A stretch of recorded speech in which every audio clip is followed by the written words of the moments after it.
ہم کیا کریں؟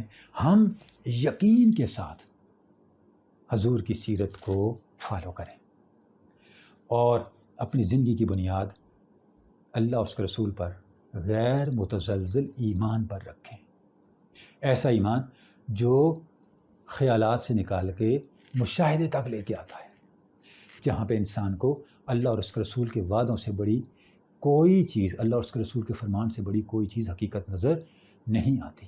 حضرت عمر فاروق کی خلافت کا زمانہ ہے تو آپ کا طریق یہ تھا، بیت المال میں جو کچھ بھی آتا تو آپ کو تقسیم کر دیتے مستحق لوگوں کے اندر. تو صحابہ آپ کی خدمت میں اور عرض کرنے لگے، امیر المومنین حالات بڑے بدل گئے ہیں، تو سوسائٹی بہت پھیل گئی، اسلامی ریاست بہت پھیل گئی، کوئی پتہ نہیں آنے والے دنوں میں کیا مسائل پیدا ہوں. تو یہ جو بیت المال میں آتے ہیں مال و متاع غنائم اور بقیہ چیزیں، تو آپ سب تقسیم نہ کیا کریں، کچھ آنے والے وقتوں کے لیے بھی رکھ لیں، مشکل وقت کے لیے بھی رکھ لیں. تو آپ نے فرمایا، حضرت عمر فاروق نے آپ کے فرمان جواب جو تھا اس کا مفہوم عرض کروں، آپ نے فرمایا تو مجھے شیطان کے راستے پہ چلانا چاہتے ہو؟ تمہیں وہ بات کہہ رہے ہو جو شیطان انسان کے دلوں میں القاء کرتا ہے، ہمارے دلوں میں القاء کرتا ہے. تو صحابہ بڑے حیران ہوئے. تو انہوں نے کہا پھر اس کا حل کیا ہے؟ تو انہوں نے حضرت عمر فاروق نے فرمایا آپ پریشان نہ ہو، میں نے آپ لوگوں کے لیے، ریاست کے لیے، اہل ایمان کے لیے، اپنی سوسائٹی کے لیے، اس کے مستقبل کے لیے وہ چیز ذخیرہ کی ہوئی ہے جو اللہ کے رسول نے ذخیرہ کی تھی. تو انہوں نے کہا جی ہمیں نظر نہیں آ رہی، وہ کیا چیز ہے؟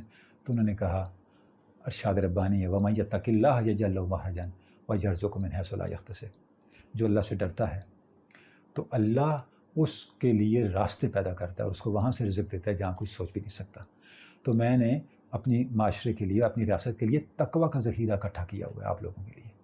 یعنی کیا ایمان تھا ان ہستیوں کا. تو آپ دیکھ لیں حضرت عمر فاروق کا زمانہ، آپ صلی اللہ علیہ وسلم کے زمانے، سیدنا عمر فاروق کے زمانے میں فتنوں کے دروازے بند رہے، سیدنا عمر فاروق کا انتقال فرمانا اور فتنوں کے دروازے کھل گئے. تو یہ جو صحابہ کی زندگیاں تو اتنی آئیڈیل ہیں، ظاہر ہے وہاں تک تو پہنچنا ایک خواب و خیال ہی ہو سکتا ہے، لیکن سٹینڈرڈ تو ہمارے سامنے ہے نا. ہم اس سٹینڈرڈ کو سامنے رکھ کے اللہ اور اس کے رسول کے ساتھ اگر تعلق کو استوار کریں، کوئی سبب نہیں کہ حضور اقدس صلی اللہ علیہ وسلم کی ذات رسالت مآب صلی اللہ علیہ وآلہ وسلم کی دافع البلیات ہونے کا فیضان ہماری زندگی میں جاری و ساری نہ ہو.